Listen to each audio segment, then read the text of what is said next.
Caitlyn. I just turned 30 years old. Currently live in Cleveland right now. Don't have any kids, not married. I do have my dog Gus, so he's my fur baby. So I do have him. So the past year has been very eye-opening. So what have your parents said about They hate tattoo? it. They hate it. They really like the meaning behind it. They really like my story and all of that. They are just not the biggest fans of tattoos. I created a piece for her that symbolized the sunflowers that she had grown in a garden, a personal sunflower garden that she created. She specifically wanted one fully open and one close to being opened because the beauty in what she found in growing them was watching them develop over time. Like, she had remembered never being able to just watch a sunflower fully grow and bloom. And I was able to fill out the rest of the sunflower. In the way that it was shaped, I turned it so it's kind of facing forward on your shoulder. Okay. And then I did have to pull a bud from another reference to kind of get it to where it's gonna flow up behind. But the idea is still there. I like the honeycomb. And it'll go kind of up to like here-ish. Yeah, so it's gonna kind of come up in so this is gonna be the weight of the sunflower, and then some of it'll be like up in here. Okay. Are you ready for stencil? I think so. Okay. Yeah. All right, so let's go. Yeah, no, I like it though. I like it. Where it's gonna fall. Uh-huh. I waited for hours, but you never showed. When I was creating the piece, I think the focus was the transformation. I don't think that she was prepared to take away what she did from growing the sunflowers and watching them transform as much as she thought she would, and how much it applied to her life in that current season. Leaving a relationship, once I heard the story, was a very karmic relationship where it was meant to teach some lessons, but it wasn't a forever thing. You were all my heart knew, but that's all I held on to, but you let go. So I had dated someone for 7 years. We started dating right at the end of, we were graduating college. For the first 4 years, we were actually long distance. So I was going on to grad school, so I was moving down to Cincinnati, and he was kind of sticking around Cleveland. The stream really didn't start until we were physically together, weirdly enough. I had that timeline and that idea of how things should go, and when things weren't happening that way, you know, that's, you kind of look at yourself, you know, what am I doing wrong? I kept pushing back goalposts, because like I was always the one to be like, you know, let's move in together, and that was, you know, we ended up moving in with a mutual friend, just as a, you know, it all made sense, but like he didn't want to move in with just me. And it was always met with some resistance, some hesitancy. And it wasn't even revealed until later. It was, you know, he wasn't sure whether he wanted to have kids and have a family, and I knew that I did. He would just like clam up and like would just give me nothing, but then he wouldn't say like no either. So like it was just this like, I felt like I was just dragging somebody along with me that, you know, just could take it or leave it. Right. You know? And so I just kind of continued to like, well, let's keep it going, you know what I mean? Because of course there were good things, you know. I was so focused on like, you know, if we break up, I'm losing all these good things. And I just like didn't even think about like what I could be gaining, you know? Right. So like ultimately, like I want somebody to want to be with me. Weird concept. I think we all do. You know, like I don't think I'm too needy in that regard. But yeah, he was just like indecisive for like the last like 2 or 3 years. And so it was just more probably.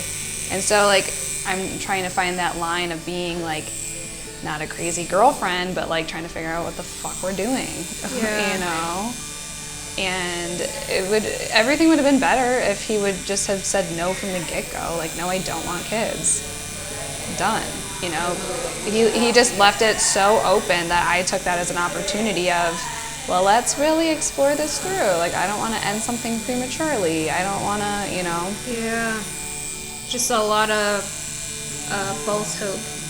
Yeah. Mm-hmm. And I don't think he meant for it. Like, I don't think he was trying to be malicious. But that's just his nature of being that indecisive. And that it's not fair because, you know, I tried all these different approaches. We went to therapy. I went to therapy. I felt like I was not enough. I was not doing something right. I played the whole, you know, I'll take a step back and let you figure it out. So like we kind of broke up a couple times because of that, but always, you know, got back together because, you know, there was still that hope that, you know, well, I'm not for sure, maybe that's just like the theme of the relationship, maybe. And it's hard because there was nothing quote unquote wrong. You know, no one cheated. There was no like pinpoint thing that was like a clear-cut reason for me at the time. 7 years, you grow into two different people, you know, and ultimately he was the one who actually broke up with me, and I'm glad. I didn't have it in me at the time, and we both kind of knew. So it was when he did break up with me, I remember I was so tired. I was so done and just depleted, and I couldn't fight. I couldn't fight it anymore. I really did try everything. I really did do it. I can honestly say that I did try everything. Also felt right when you guys broke up because that was yeah. I was so loyal, too loyal to, again, and like almost not even him, but just like to the relationship. Like I've invested so much time and energy in all of this. Like, how could it not work out? I'll never forget. I packed everything up because I was like, I can't be in this room, in this house right now. Like, I gotta go. So, got everything, got Gus in the back, and I remember, you know, hysterics, crying, all of that. And I remember going to my parents, and I called my mom, she didn't answer. I called my sister, she didn't answer. Called Annie, didn't answer. And it was like one of those things, I'm just like frantically calling. Finally, I just kind of stopped. And so I'm driving, passing Edgewater, and it was like, of course, like the most beautiful sunset I've ever seen. And I just remember stopping and looking at it, and looking at Gus in the back, and just being like, I never would have thought that I would have felt that sense of relief. There was just this peace, this relief that came over me, that it was just one of those things like, I'm gonna be okay. You know, that was that moment. Like, I think there's a reason that nobody picked up. I needed to have that moment to myself, just sitting with, you know, everything that had just happened the last 7 years.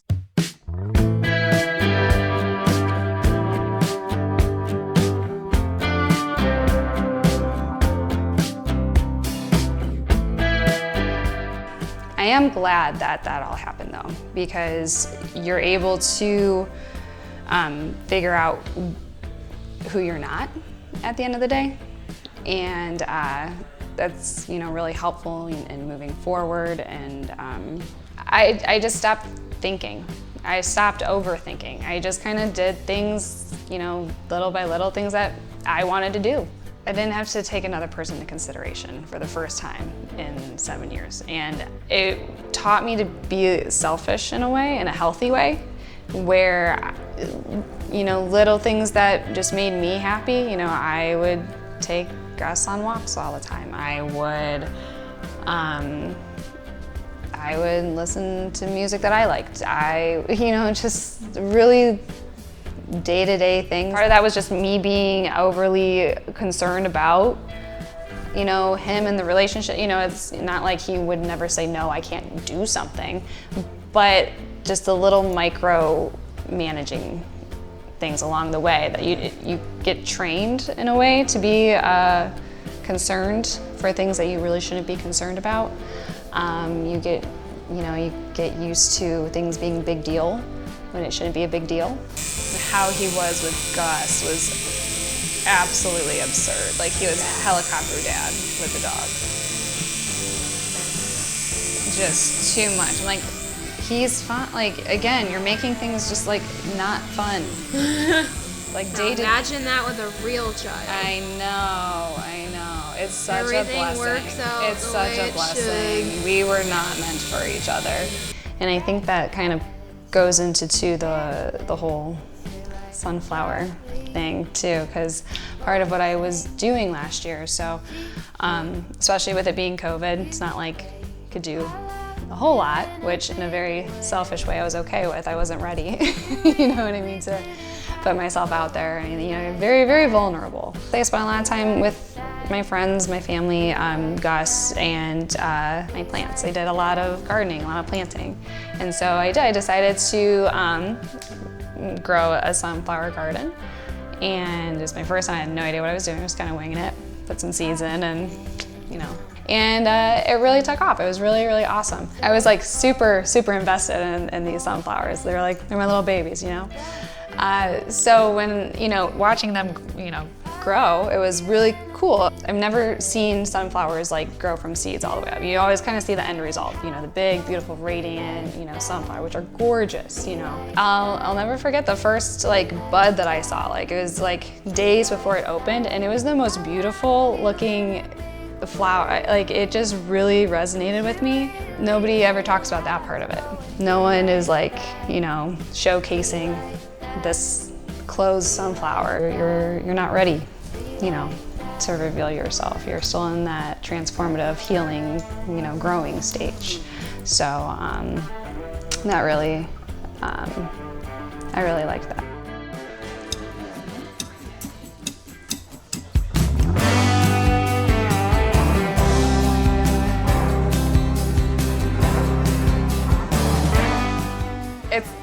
It's absolutely perfect. I was so it's exactly what I was picturing, yeah. Oh my God, I'm so excited. I know, forever. Yeah, right, what's on my arm? Oh my God, I love it. It is just that's what I love drawing on my iPad.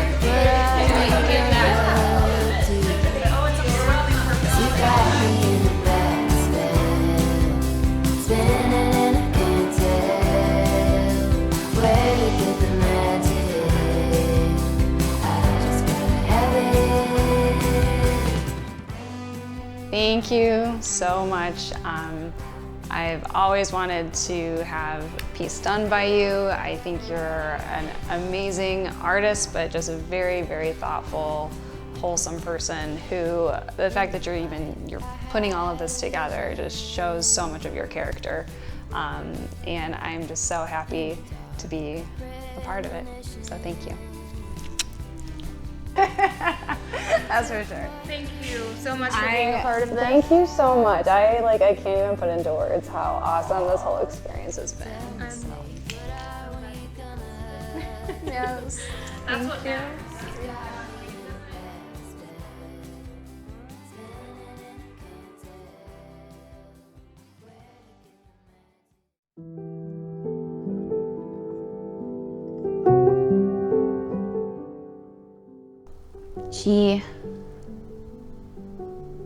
She started to lose her memory, and she didn't like being alone at the house. She would get stuck in loops where she would do one thing, forget she did that, start it over again. So somebody just needed to be there to kind of keep her company. My grandma was staying with my uncle that weekend, and she died of a stomach aneurysm 2 weeks after I met my fiance. And I remember the feeling that my family felt was sadness, but we were all relieved.